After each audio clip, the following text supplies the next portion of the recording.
এই প্রবাসীরা কত কষ্ট বুকে চাপা লইয়া বিদেশে থাকে। শোনো বন্ধু,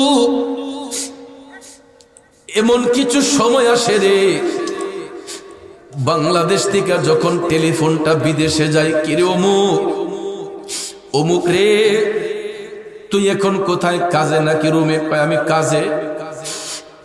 কাজটা শেষ করে একটা টেলিফোন দিস। আবেগপ্রুত কণ্ঠে যখন মোবাইলটা যায়, তখন দেখবেন শত কাজ বাদ দিয়া কই, কি হয়েছে? দেশের খবর কি? আব্বার খবর কি? আম্মার খবর কি? হঠাৎ করে যখন দেশ থেকে বলা হয়, অমুক তোর আব্বা তো আজকে এতটার সময় মারা গেছে,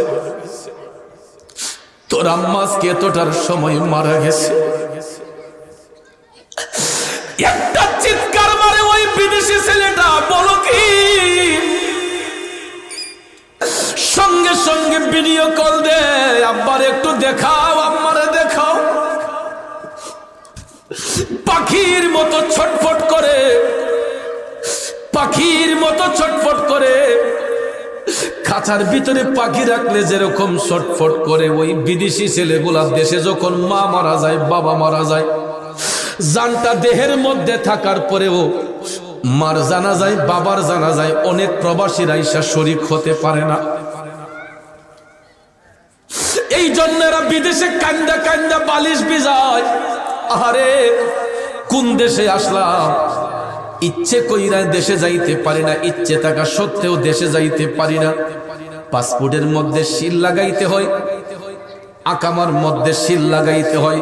কফিলের কাছ থেকে বিদায় নিতে নিতে দেখা যায় বাবার লাশ পচে যাবে, ঠিক না বেঠিক? তখন বাধ্য হইয়া বলে, তুই পরে আইসা তোর বাবার কবর জিয়ারত করিস, তুই চিন্তা করিস না। কিন্তু যতই সান্ত্বনা দেখ না কেন, বাবা হারার যন্ত্রণা তো ওই বিদেশি ছেলেটার অন্তরে ছটফট ছটফট করে। বন্ধুরা আমার, বাবাজিরা, আজকে যখন আমি এই গ্রামে আসলাম, আমার স্নেহের লোক মানুষের আমাকে বলতেছে, হুজুর আমি তো কাতারে থাকি, আর কয়দিন আছেন? মাহফিল শেষ করে আর মাত্র 1 সপ্তাহ আছি, এরপরেই চলে যাব। এই বিদেশি ছেলেগুলা মাহফিলের শোনার জন্য আজকেও দেখেন আপনার ভিডিও লাইভের মধ্যে কত প্রবাসীরা বিদেশ থেকে এই ওয়াজটা শুনতেছে।